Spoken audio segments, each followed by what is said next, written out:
Hello વિદ્યાર્થી મિત્રો, કેમ છો? મજામાં ને? દરેક વિદ્યાર્થીઓને જય સ્વામિનારાયણ. વિદ્યાર્થી મિત્રો, આપણે છેલ્લા પીરિયડમાં જે મૂળભૂત અધિકારો કે જેનો આપણે અભ્યાસ કર્યો, પાઠમાં આગળ વધ્યા. આજે તો આગળનો મુદ્દો છે મૂળભૂત ફરજો. કારણ કે વિદ્યાર્થી મિત્રો, હક અને ફરજ એક સિક્કાની બે બાજુ. કે ભાઈ અધિકારો મળે છે તો તમારે જવાબદારી નિભાવવી પડે, અને જેના અનુસંધાને કેટલીક મૂળભૂત ફરજો કે જે વિદ્યાર્થી મિત્રો અહીંયા આપણને પાઠમાં આપી છે. ભારતમાં પ્રાચીન સમયથી જ લોકો હકો કરતાં ફરજો પ્રત્યે વધુ સભાન હતા. કારણ કે સ્વતંત્રતા બાદ આજે એ અધિકારો આપણને મળ્યા છે, બાકી જવાબદારી તો આપણે પહેલેથી આપણે નિભાવતા આવ્યા છીએ. જેમ નાગરિકોને કેટલાક મૂળભૂત હકો આપવામાં આવ્યા છે, તેમ નાગરિકોની કેટલીક મૂળભૂત ફરજોનો સમાવેશ 1976માં બંધારણમાં સુધારો કરીને કરવામાં આવ્યો છે. કારણ કે અધિકારો મળે છે તો ભાઈ જવાબદારી તો નિભાવવી પડે હો. અને જેના અનુસંધાને 1976માં જ્યારે બંધારણમાં સુધારો કરવામાં આવ્યો ત્યારે કેટલીક મૂળભૂત ફરજો કે જે બંધારણમાં એ સામેલ કરવામાં આવી છે. ફરજોનો સમાવેશ મૂળભૂત ફરજો દ્વારા તો કે દેશ પ્રેમ, કે ભારતના દરેક નાગરિકો પોતાના રાષ્ટ્ર પ્રત્યે પ્રેમની ભાવના રાખે, રાષ્ટ્રીય ભાવના જાળવે, કે પોતાના રાષ્ટ્ર માટે કંઈક કરી છૂટવાની એ ભાવના રાખે. કેટલાક ઉચ્ચ આદર્શો અને મૂલ્ય પ્રત્યે નાગરિકોમાં જાગૃતિ લાવીને રાષ્ટ્રની ઉન્નતિ માટે નાગરિકોને પ્રતિબદ્ધ કરવાનો હેતુ હતો. કારણ કે આજે દરેક રાષ્ટ્ર વિકાસ સાધે છે, અને આપણે ખાસ યાદ છે વિદ્યાર્થી મિત્રો કે આપણો ભારત દેશ કેવો છે? વિકાસશીલ દેશ છે. અને એ વિકાસશીલ દેશ આજે વિકાસ કરી રહ્યો છે, કે જેના અનુસંધાને આજે ભારત કે જે પોતાના ઉચ્ચ આદર્શો અને પોતાના મૂલ્યોને સિદ્ધ કરવા માટે થઈને શું કરે છે? તો કે ભાઈ નાગરિકોમાં જાગૃતિ લાવે છે. અને એ જાગૃતિ લાવવા માટે થઈને પોતાના જે કાંઈ હેતુઓ છે, જે કાંઈ ઉદ્દેશો છે કે જેને સિદ્ધ કરવા માટે થઈને નાગરિકોને આજે શું કરે છે? પ્રતિબદ્ધ કરે છે, એને તૈયાર કરે છે.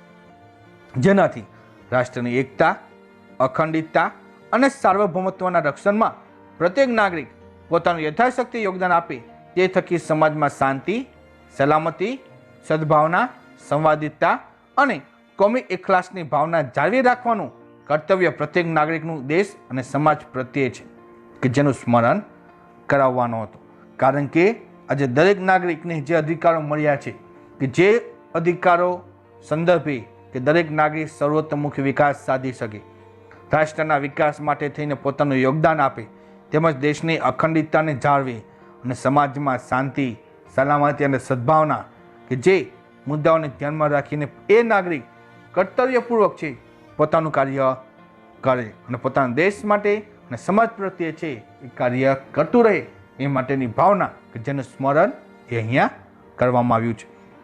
અને વિદ્યાર્થી મિત્રો, આપણા પાઠ્યપુસ્તકોના પ્રથમ પાના પર, કારણ કે વિદ્યાર્થી મિત્રો તમે કોઈપણ વિષયનું કોઈપણ પાઠ્યપુસ્તક જોશો તો એ પાઠ્યપુસ્તકમાં પણ શરૂઆતમાં આપણી મૂળભૂત ફરજો આપવામાં આવી છે, કે જે મૂળભૂત ફરજોના અનુસંધાને જો કેટલીક મહત્વની બાબત અહીં આપણને આપી છે. કે જેમાં પહેલું છે બંધારણનું પાલન કરવું, તેમજ બંધારણમાં વ્યક્ત થયેલા આદર્શો અને સંસ્થાઓ તથા રાષ્ટ્રગીત, રાષ્ટ્રધ્વજનો આદર કરવો. કે ભાઈ પહેલી ફરજ આપણી શું બને છે? તો કે ભાઈ બંધારણનું પાલન કરવું, કે બંધારણમાં જે કાંઈ અમુક એની લાક્ષણિકતાઓ, હકો, ફરજો, જે કાંઈ બાબતો છે એનું શું કરવું જોઈએ? પાલન કરવું જોઈએ. એ બંધારણમાં વ્યક્ત થયેલા જે કાંઈ આદર્શો છે, જે કાંઈ સંસ્થાઓ છે, એનું પણ પાલન કરવું. જે આપણું રાષ્ટ્રગીત છે, જે આપણો રાષ્ટ્રધ્વજ છે, એનો પણ આપણે શું કરવો જોઈએ? આદર કરવો જોઈએ. બીજું, સ્વાતંત્ર્ય સંગ્રામના ઉદાત્ત વિચારો અને પ્રેરણાદાયી આદર્શોનો આદર કરવો અને તે અનુસાર વર્તવું. કારણ કે વિદ્યાર્થી મિત્રો, આપણે ખાસ રાજાશાહી બાદ આપણને ખબર છે કે અંગ્રેજો કે જે લોકોએ 350 વર્ષ સુધી કે જે ભારતમાં શાસન ચલાવ્યું, અને જેના અનુસંધાને એ સમયે દેશને આઝાદી અપાવવા માટે થઈને ગાંધીજી, સરદાર વલ્લભભાઈ પટેલ તેમજ જવાહરલાલ નહેરુ અથવા એવા ઘણા બધા ક્રાંતિકારીઓ વિશે કે જેનો અભ્યાસ આપણે અગાઉ કરી ચૂક્યા છીએ. તો એ તમામ ક્રાંતિકારીઓએ કે જે દેશની આઝાદી અપાવવા માટે થઈને કે પોતાનું બલિદાન આપી દીધું છે, તો એવા એ રાષ્ટ્ર માટે જે પ્રેરણાદાયી જે આદર્શો જે ઊભા કર્યા છે તેનું શું કરવું જોઈએ? પાલન કરવું જોઈએ. ત્રીજું, ભારતના સાર્વભૌમત્વ, એકતા અને અખંડિતતાનું સમર્થન કરવું અને તેનું રક્ષણ કરવું. કારણ કે આજે ભારતનું સાર્વભૌમત્વ જળવાવું જોઈએ, સર્વતોમુખી આજે દેશનો વિકાસ થવો જોઈએ અને દેશમાં એકતા રહે અને કોઈ પ્રકાર કોઈ નાગરિક દેશનું ખંડન ન કરે એ પ્રત્યે સમર્થન આપવું અને રક્ષણ કરવું પણ શું છે, આપણી જવાબદારી છે. ચોથું, જ્યારે જરૂર પડે ત્યારે અને હાકલ કરવામાં આવે ત્યારે દેશનું રક્ષણ અને રાષ્ટ્રની સેવા કરવા માટે તત્પર રહેવું અને ઉત્સાહભેર જણાવવું. આજે માનો કે રાષ્ટ્રના કોઈ પણ કાર્ય અથવા કોઈ પણ રાષ્ટ્રીય તહેવારો છે અથવા કોઈ પણ રાષ્ટ્રના વિકાસ માટે એવા કાર્યો છે, તે વિકાસમાં જ્યારે પણ જરૂર પડે ત્યારે હર હંમેશા આપણે તૈયાર રહેવું અને રાષ્ટ્ર દ્વારા જો હાકલ કરવામાં આવે તો દેશના રક્ષણ માટે થઈને, દેશની સેવા કરવા માટે થઈને હંમેશા આપણે ઉત્સાહભેર ભાગ પણ લેવો જરૂરી છે. શા માટે? તો કે એ આપણી મૂળભૂત ફરજ છે. પાંચમું, ભારતના બધા લોકો વચ્ચે ભાઈચારાની ભાવનામાં વૃદ્ધિ કરવી. કારણ કે ભારતમાં જેટલા પણ નાગરિકો છે એ દરેક નાગરિકો, સ્ત્રી હોય કે પુરુષ, કે જે દરેક આપણા શું છે, ભાઈ બહેનો છે, તો એ ભાઈચારાની લાગણી કેળવાય. તેમજ લોકો વચ્ચે સુસંવાદિતા સ્થાપવી કે ભાઈ લોકો વચ્ચેના સંબંધો સુધરે, લોકો વચ્ચે ચીજવસ્તુના આદાન પ્રદાનની સાથે પોતાના વિચારોનું પણ આદાન પ્રદાન કરે અને દરેક સ્ત્રીઓના ગૌરવને હાનિ પહોંચાડનારા વ્યવહારોનો ત્યાગ કરવો. આજે કોઈ પણ નાગરિક કે જે આજે સ્ત્રીઓને છે એનું ગૌરવ જળવાવું જોઈએ, એને કોઈ પ્રકારે સતી કે કોઈ પ્રકારે હાનિ પહોંચાડવાની નથી અને એવો કોઈ પ્રકારનો વ્યવહાર આપણે કરવો નથી કે જેના અનુસંધાને છે સ્ત્રીઓને નુકસાન થાય. તો એ બાબત પણ આપણે ધ્યાનમાં રાખવાની છે. તેમજ છઠ્ઠું છે, રાષ્ટ્રના સમૃદ્ધ અને સમન્વિત સાંસ્કૃતિક વારસાનું જતન કરવું. કારણ કે વિદ્યાર્થી મિત્રો, 10મા ધોરણમાં જ્યારે તમે આવશો ત્યારે સાંસ્કૃતિક વારસાના ઘણા બધા પાઠો છે કે જેનો આપણે અભ્યાસ કરવાના છીએ.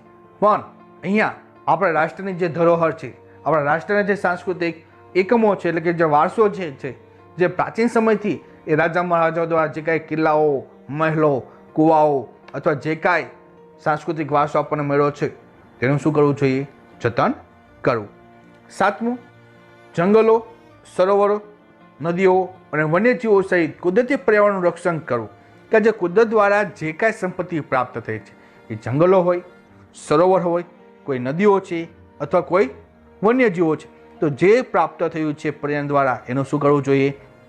તો કે ભાઈ પૂરેપૂરું રક્ષણ કરવું તથા સજીવો પ્રત્યે અનુકંપા રાખવી કે દરેક નાનું નાનું જીવજંતુથી માંડીને વિશાળકાય પ્રાણી સુધી કે એની પ્રત્યે એ પ્રેમની ભાવના રાખવી.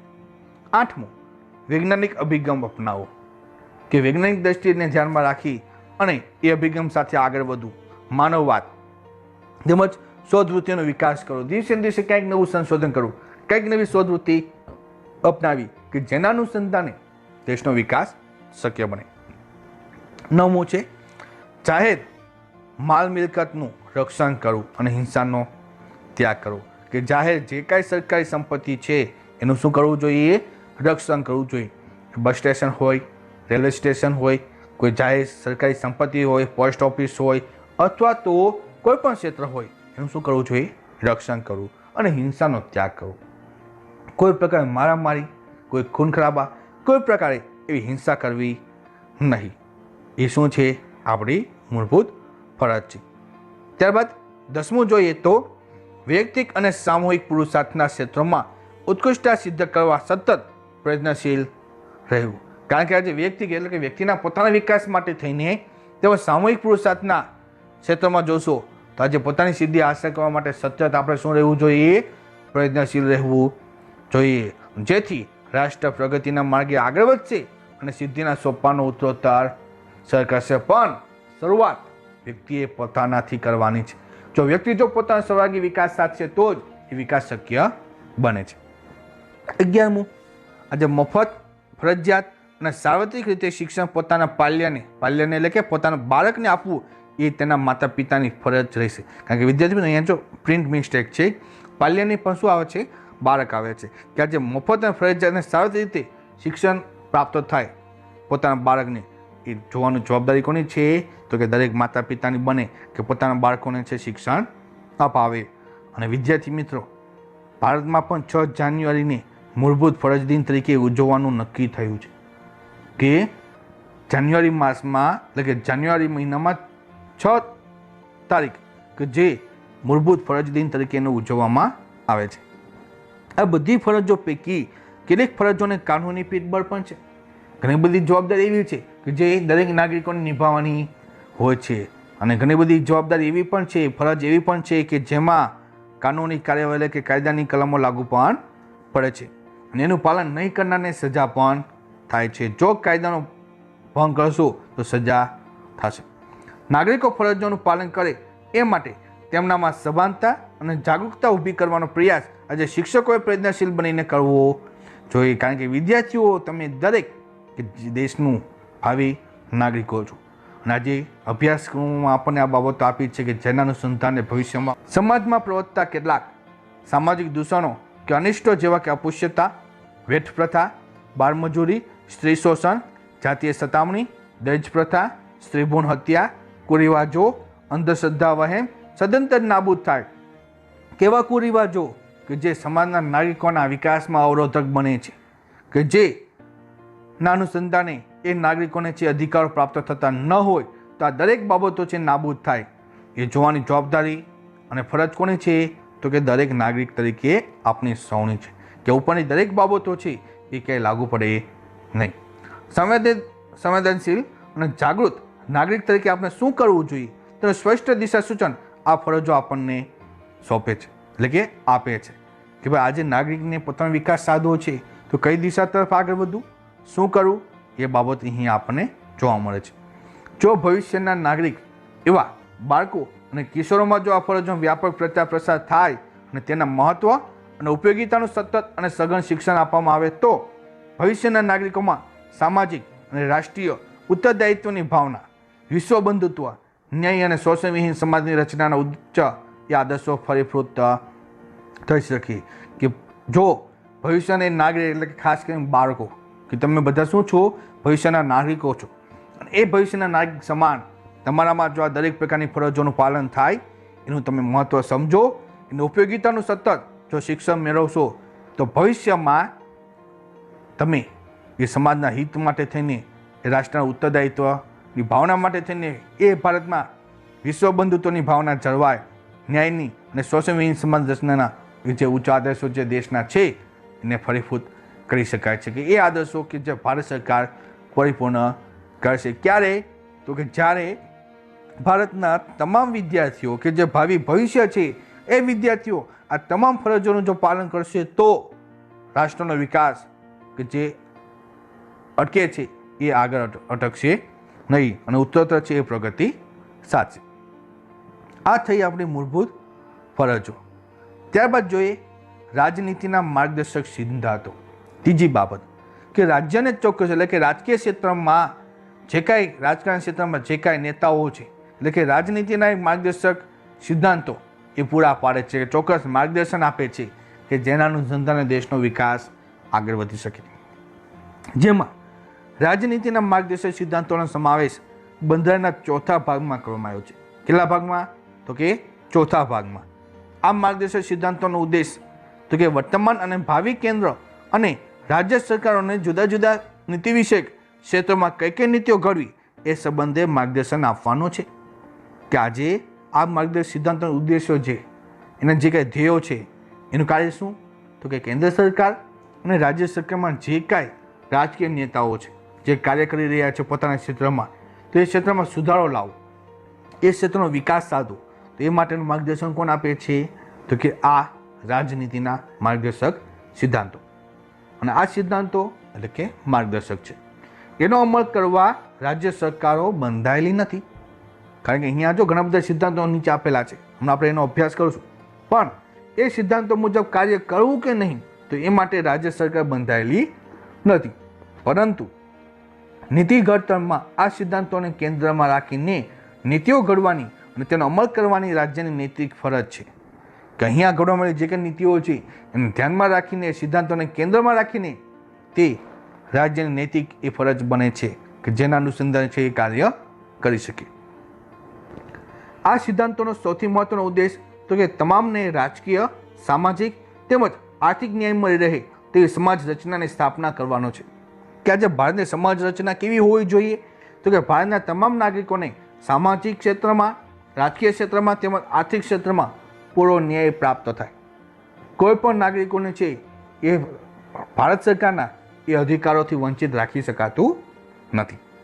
રાજ્યના ઉદ્દેશો અને ધ્યેયોની પૂર્તિ માટે રાજ્યની નીતિ ઘડતરમાં દિશા સૂચન આપવાનો છે. આજે માની લો કે ગુજરાત રાજ્ય છે તો ગુજરાત રાજ્યને પોતાના ઉદ્દેશો સિદ્ધ કરવા છે, પોતાના ધ્યેયોને પરિપૂર્ણ કરવા છે. તે માટે આ રાજનીતિના માર્ગદર્શક સિદ્ધાંતો કે જે ચોક્કસ એ દિશા સૂચન કરે છે. ન્યાયતંત્ર દ્વારા આ સિદ્ધાંતોનો અમલ કરવાની જોગવાઈ બંધારણમાં નથી, કારણ કે ન્યાયતંત્ર દ્વારા છે એ આ સિદ્ધાંતોનો અમલ કરવો કે નહીં એ બંધારણમાં એનો ઉલ્લેખ નથી. આ મૂળભૂત સિદ્ધાંતોથી આપણને કોઈ કાનૂની અધિકારો પ્રાપ્ત થતા નથી કે તેનાથી કોઈ કાનૂની પીઠબળ પણ મળતું નથી, કારણ કે અહીંયા જે રાજનીતિના માર્ગદર્શક સિદ્ધાંતો જે ઘડવામાં આવ્યા છે જેને કોઈ પ્રકારે બંધારણની કલમો પણ લાગુ પડતી નથી, એટલે કોઈ પ્રકારે કાનૂની પીઠબળ પણ એને મળતું નથી. અને કાનૂની એ ઉપાયો પણ પ્રાપ્ત થતા નથી. તેમ છતાં રાજ્યના કાયદાઓ ઘડતી વખતે તથા તેના સંચાલનમાં તે પાયાના છે કે આજે રાજ્યમાં કોઈ પણ કાયદો ઘડવામાં આવે છે તો આ બાબતોને ધ્યાનમાં લેવામાં આવે છે. શા માટે? તો કે એ રાજ્યના સંચાલનના પાયામાં છે એ સિદ્ધાંતો. કેટલાક હકોનો સમાવેશ બંધારણમાં મૂળભૂત હકોમાં એ સમાવેશ કર્યો છે કે જે તત્કાળ આપી શકાય તેવા હતા, પરંતુ બીજા ઘણા હકોનો સમાવેશ કે જે રાજનીતિના માર્ગદર્શક સિદ્ધાંતોમાં કરવામાં આવ્યો છે. કારણ કે ભારત સરકાર દ્વારા ઘણા બધા અધિકારો છે, પણ એમાંના જે મૂળભૂત અધિકારો છે કે જે લોકો સુધી આજે પહોંચાડવામાં આવ્યા છે, પરંતુ બીજા પણ ઘણા બધા એવા હકો છે, અધિકારો છે કે જેનો સમાવેશ રાજનીતિના માર્ગદર્શક સિદ્ધાંતોમાં કરવામાં આવ્યો છે.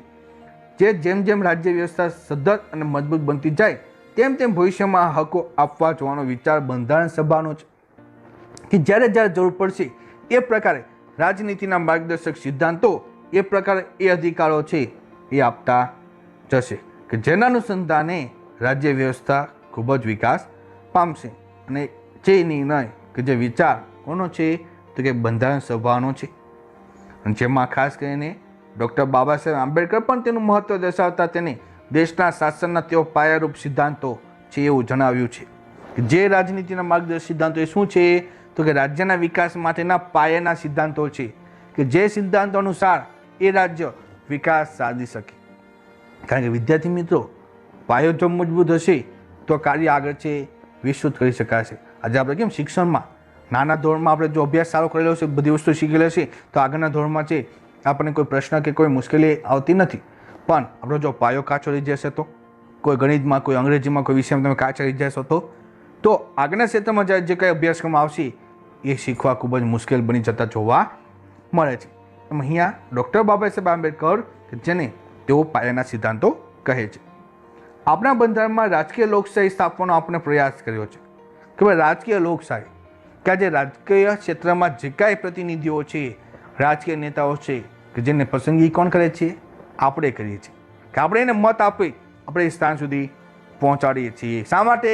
તો કે દેશના વિકાસ માટે, આપણા વિકાસ માટે, આપણા કાર્યને પરિપૂર્ણ કરવા માટે થઈને આપણે એ લોકોને પસંદગી આપીએ છીએ કે એ અધિકારીઓ, એ રાજકીય નેતાઓ જે કાર્ય પરિપૂર્ણ કરે. પરંતુ સામાજિક અને આર્થિક લોકશાહીની સ્થાપના વિના રાજકીય લોકશાહી અધૂરી છે. કારણ કે સામાજિક અને આર્થિક લોકશાહીની જો સ્થાપના ન થાય, સંબંધના કોઈ હેતુ સિદ્ધ ન થાય, સંબંધના કોઈ લોકોના કાર્ય જ ન થાય તો રાજકીય લોકશાહી શક્ય બનતી નથી.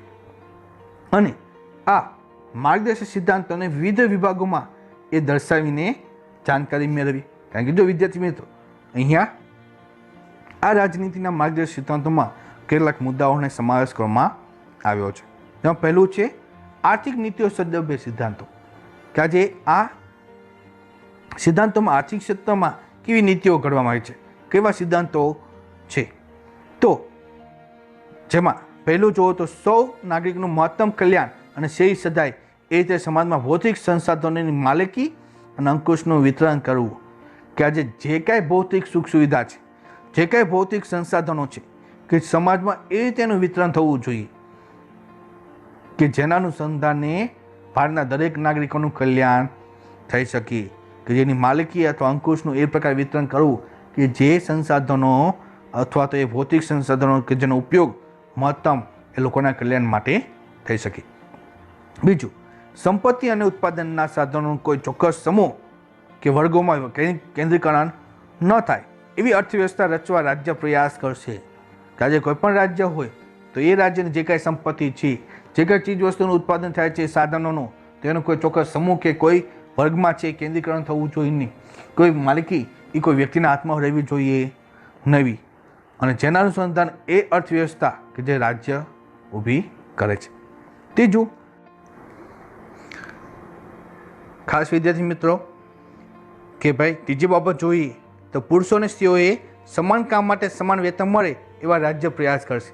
કે આજે માનો કે કોઈપણ રાજ્યમાં કોઈપણ સ્ત્રી અથવા કોઈપણ પુરુષ જે કામ કરે છે કે જે વ્યવસાય કરે છે દરેકને એક સમાન વેતન મળવું જોઈએ. એવું ના હોય કે ભાઈ પુરુષને વધુ વેતન આપવામાં આવે, સ્ત્રીઓને ઓછું આપવામાં આવે.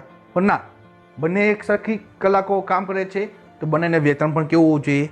એક સમાન હોવું જોઈએ. કામના સ્થળે તમામ કામદારોનું આરોગ્ય જળવાઈ રહે તેવી માનવીય પરિસ્થિતિનું સર્જન કરવું. કે ભાઈ આજે કોઈ પણ ઉદ્યોગ છે, કોઈ કંપની છે કે જ્યાં મેડિકલની પણ દરેક સુવિધા ઉપલબ્ધ હોવી જોઈએ. કે જેના અનુસંધાને માની લો કે કોઈ વ્યક્તિની એ સ્વાસ્થ્ય ખરાબ થાય છે, આરોગ્ય બગડે છે તો તાત્કાલિક છે એની સારવાર થઈ શકે. આજે સ્ત્રી કે પુરુષો અને કુમળી વયના બાળકોના આર્થિક મજબૂરીના કારણે આરોગ્ય કથળી એવા કામ ધંધા કે બિન આરોગ્યપ્રદ સ્થળોએ જોખમી કાર્યો કરવા ન પડે. કે આજે એવા ઉદ્યોગો છે કે એવા કારખાનાઓ છે કે જેમાં સ્ત્રી પુરુષો હોય અથવા નાના બાળકોનું છે સ્વાસ્થ્ય બગડે, તેને આરોગ્યની હાનિ પહોંચે તેવા બિન આરોગ્યપ્રદ એવા કોઈ સ્થળો કે કોઈ જોખમી કાર્ય છે એ કરાવવા નહીં. કે જેનાથી છે એ બાળકો, એ સ્ત્રીઓ કે પુરુષોનું છે આરોગ્ય બગડે. ત્યારબાદ જોઈએ તો ઔદ્યોગિક એકમોમાં સંચાલનમાં કામદારોની સહભાગીદારી માટે રાજ્ય પ્રયાસ કરશે. કે આજે કેટલા પણ ઔદ્યોગિક એકમો છે તો એ ઔદ્યોગિક એકમોમાં પણ એના સંચાલનમાં પણ એ મજૂરોની ભાગીદારી હોવી જોઈએ. એ કામદારોની પણ એ ભાગીદારી હોવી જોઈએ. ભાઈ કેટલા પ્રમાણમાં કાર્ય કરવું, કેટલી કલાકોમાં કાર્ય કરવું, કેવી રીતે કોન્ટ્રાક્ટ કરવા, તો હરેક ક્ષેત્રમાં છે એ લોકોની પણ ભાગીદારી હોવી જરૂર છે. તો એ બાબતોને પણ ધ્યાનમાં રાખવું.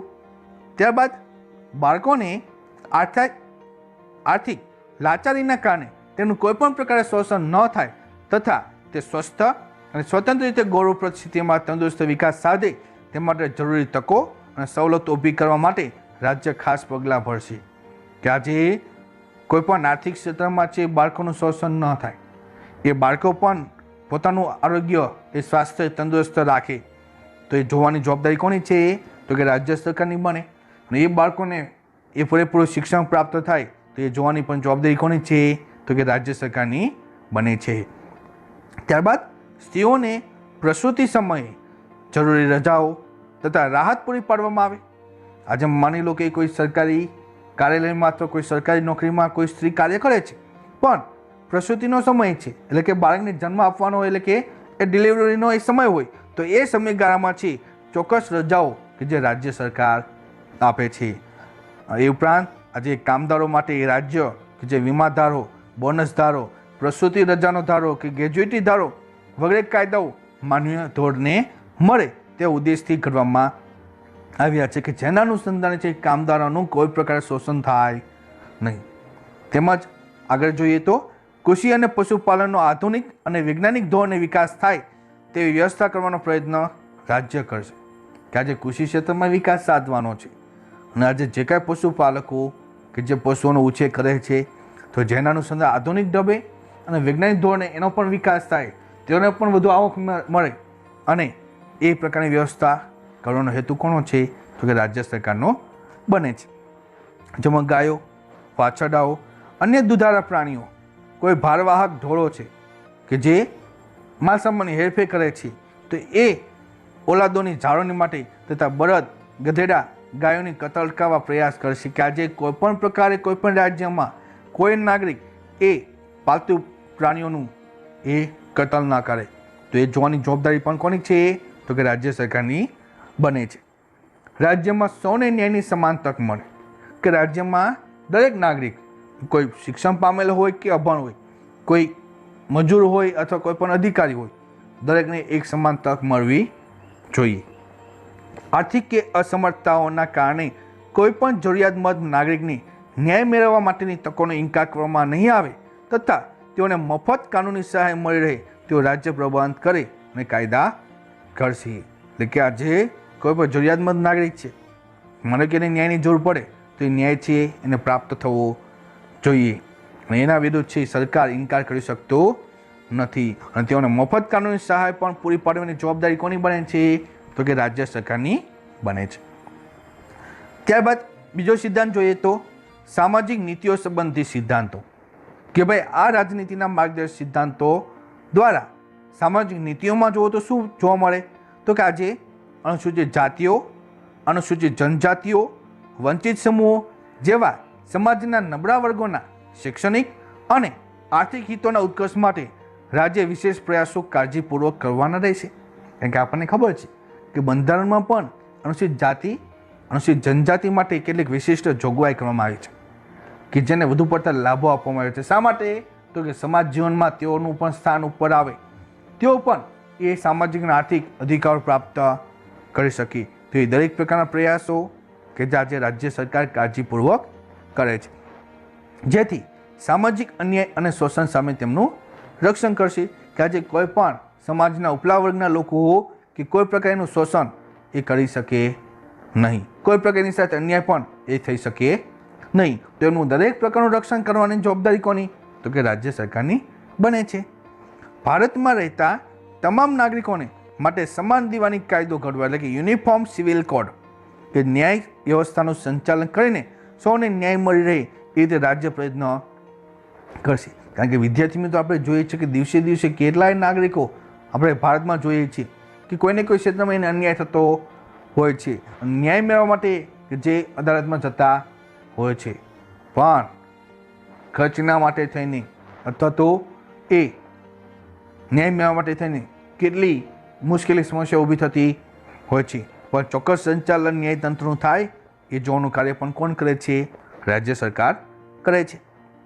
તેમજ લગ્ન વિચ્છેદ, ભરણ પોષણ, સગીરો, દત્તક વિધાન, વસિયત વગેરેમાં એક સરખો દીવાની કાયદો ઘડીને સામાજિક ન્યાયની દિશામાં સરકાર પગલાં ભરશે.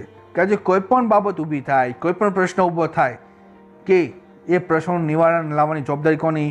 તો કે દીવાની અદાલત કે ફોજદારી અદાલતની બને છે. ચોક્કસ પગલાઓ છે કે જે રાજ્ય સરકાર ભરે છે. રાજ્યમાં સૌ નાગરિકોને કામ કરવાનો હક પ્રાપ્ત થાય, કે ભારતમાં દરેક રાજ્યમાં દરેક નાગરિકોને કામ કરવાનો અધિકાર મળે.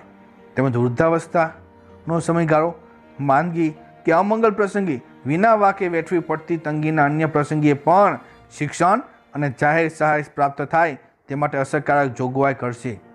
માની લો કે વૃદ્ધાવસ્થા આવી જાય છે કે જેનું ભરણ પોષણ કરનાર કોઈ નથી, તો એવા સમયે રાજ્ય સરકાર નિયમો ઘડી અને તેના કાર્ય કરે છે.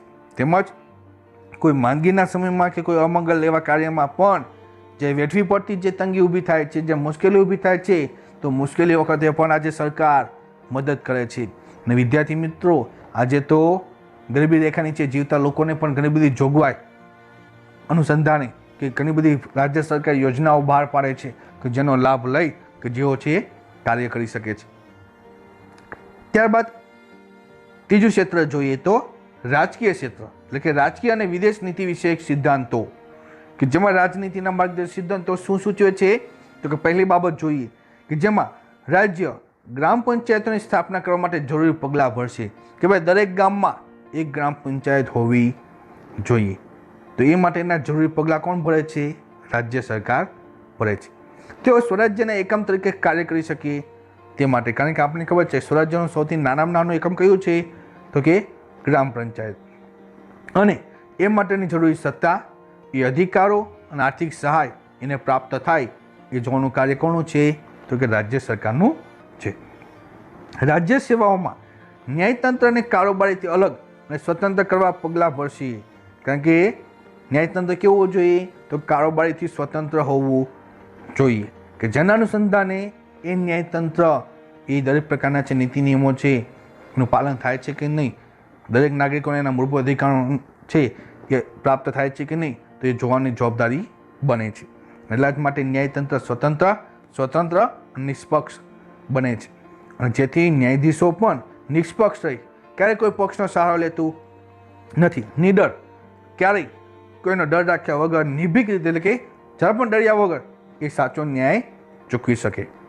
આજે તો આંતરરાષ્ટ્રીય શાંતિ, સલામતી અને ઉન્નતિ માટે રાષ્ટ્રો વચ્ચે ન્યાય અને માનપૂર્વકના સંબંધો જાળવવા માટે આંતરરાષ્ટ્રીય કાયદાઓ અને સંધિઓને લગતી ફરજો પ્રત્યેનો આદર વધારવા અને આંતરરાષ્ટ્રીય મતભેદો અને તકરારી પ્રશ્નો લાવવા દ્વારા શાંતિમય નિરાકરણ લાવવાનો પ્રયત્ન પણ રાજ્ય કરશે. કારણ કે રાષ્ટ્રમાં શાંતિ જાળવવી છે, સલામતી જાળવવી છે. દેશના ઉન્નતિ માટે આજે દરેક રાષ્ટ્ર વચ્ચે પણ મૈત્રીપૂર્ણ સંબંધો હોવા જોઈએ.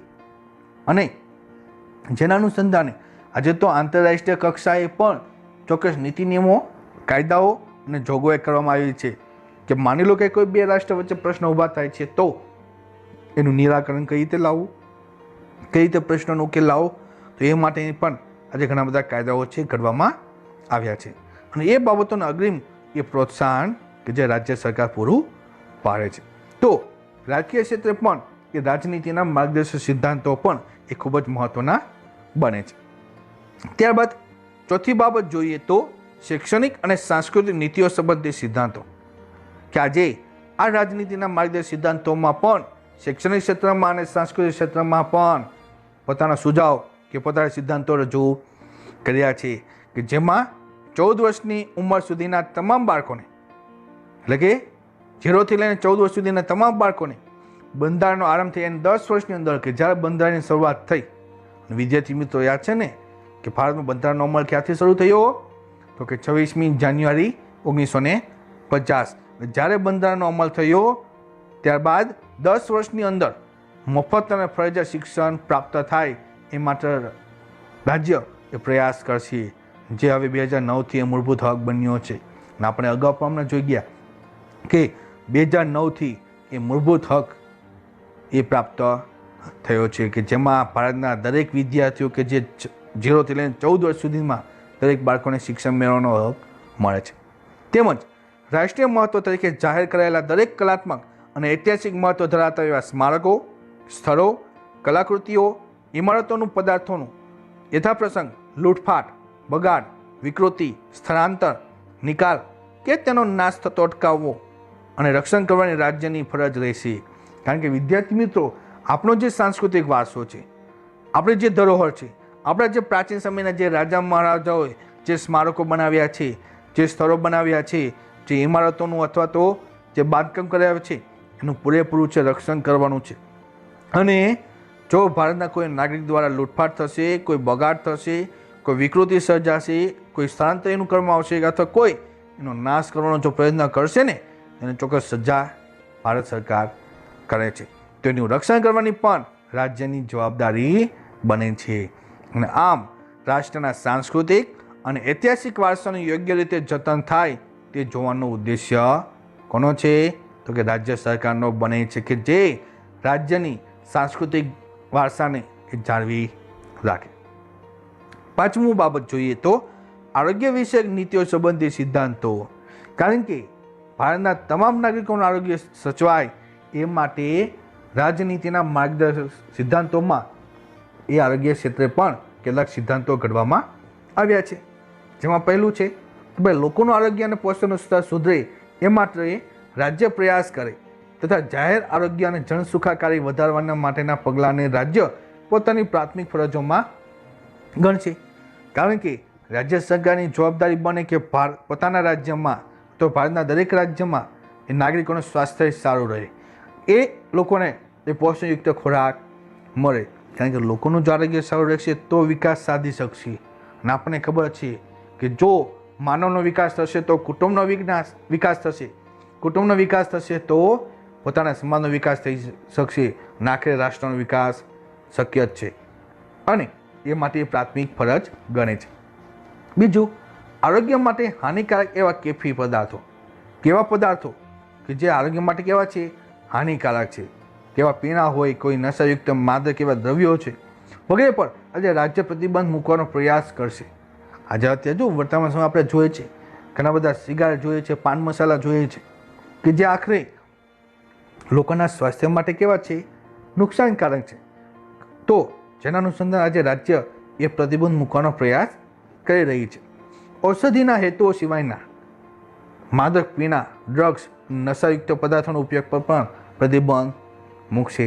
કારણ કે આજે જે કાંઈ ઔષધિ છે, ઔષધિ સિવાયના જે કાંઈ દ્રવ્યો છે, જે કાંઈ પદાર્થો છે, પીણા છે, કોઈ ડ્રગ્સ છે, કોઈ નશાયુક્ત એવા પદાર્થો છે, તો એની પર સરકારે શું કર્યું છે?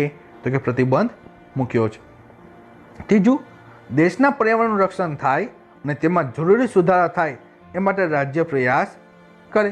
કારણ કે આજે પર્યાવરણનું જાળવવું ખૂબ જ જરૂરી છે. કારણ કે આપણને ખબર છે પર્યાવરણ છે તો માનવનું અસ્તિત્વ છે, પર્યાવરણ નથી તો માનવનું જીવન પણ શક્ય નથી.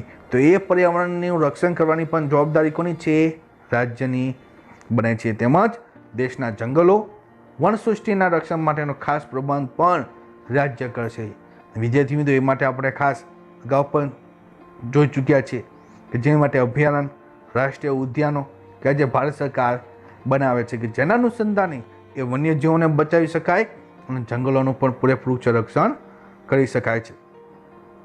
ત્યારબાદ કામદારોને કામના સ્તરે આરોગ્યપ્રદ વાતાવરણ પ્રાપ્ત થાય તથા નવરાશની પર્વમાં સામાજિક અને સાંસ્કૃતિક વિકાસની પૂરતી તકો તેઓને પૂરી પાડીને માનસિક તંદુરસ્તી બક્ષવા માટે મનોરંજનની સુવિધા મળી રહે તેવા પ્રયત્નો રાજ્યોએ કરવા જણાવેલ છે.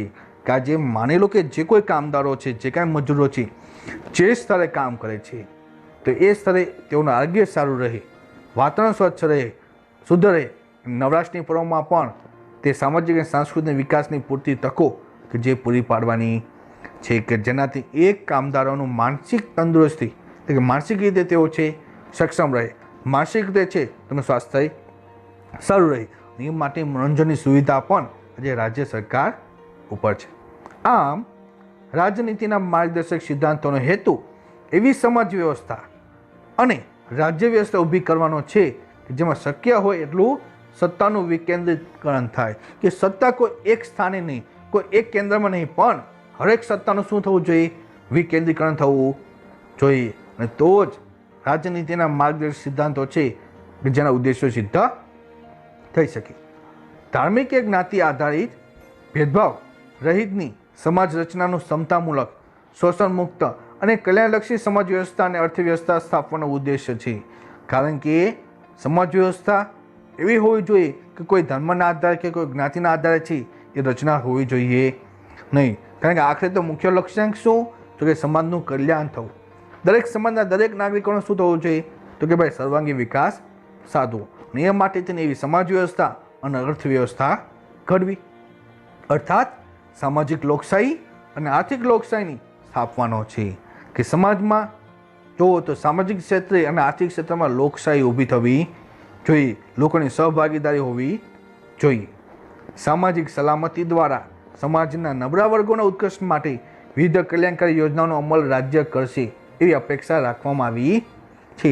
કારણ કે વિદ્યાર્થી મિત્રો, આપણને ખાસ યાદ છે કે અનુસૂચિત જાતિ, અનુસૂચિત જનજાતિઓ અને સામાજિક અને આર્થિક રીતે પછાત વર્ગ કે એવા લોકો કે જે આજે પણ એ સમાજના દરેક સ્થાનોમાં જુઓ, દરેક ક્ષેત્રમાં જુઓ કે જે અધિકારો હજી સુધી એને પ્રાપ્ત થયા નથી, તો એ યોજનાનો લાભ લઈ તેઓનું કલ્યાણ થાય એ અપેક્ષા આજે રાજ્ય સરકાર પાસે રાખવામાં આવી છે.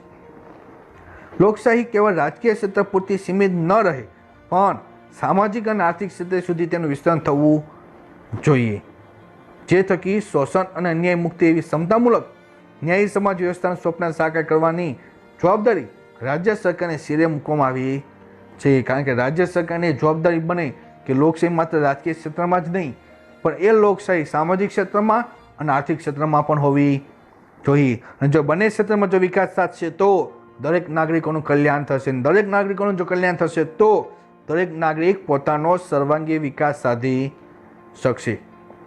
અને મૂળભૂત હકો રાજ્યની સત્તાને મર્યાદિત કરે છે. કારણ કે મૂળભૂત જે અધિકારો જે નાગરિકોને આપવામાં આવ્યા છે શું છે? તો કે રાજ્યની જે કાંઈ સત્તાઓ છે શું કરે છે? મર્યાદિત કરે છે.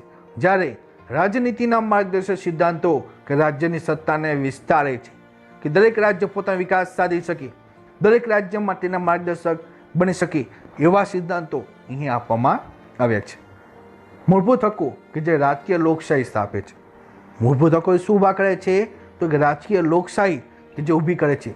જ્યારે સિદ્ધાંતો સામાજિક અને આર્થિક લોકશાહી સ્થાપવાનું ધ્યેય ધરાવે છે, કે જે સામાજિક ક્ષેત્રમાં અને આર્થિક ક્ષેત્રમાં પણ લોકશાહી ઊભી થાય અને ધ્યેય સિદ્ધ કરવાનું કાર્ય કે જે આ રાજનીતિના માર્ગદર્શક સિદ્ધાંતોમાં છે. તેમની વચ્ચે કોઈ વિરોધ નથી, કારણ કે જો આ બંને વચ્ચે શું છે, કોઈ વિરોધ નથી, તો એકબીજાના પૂરક છે.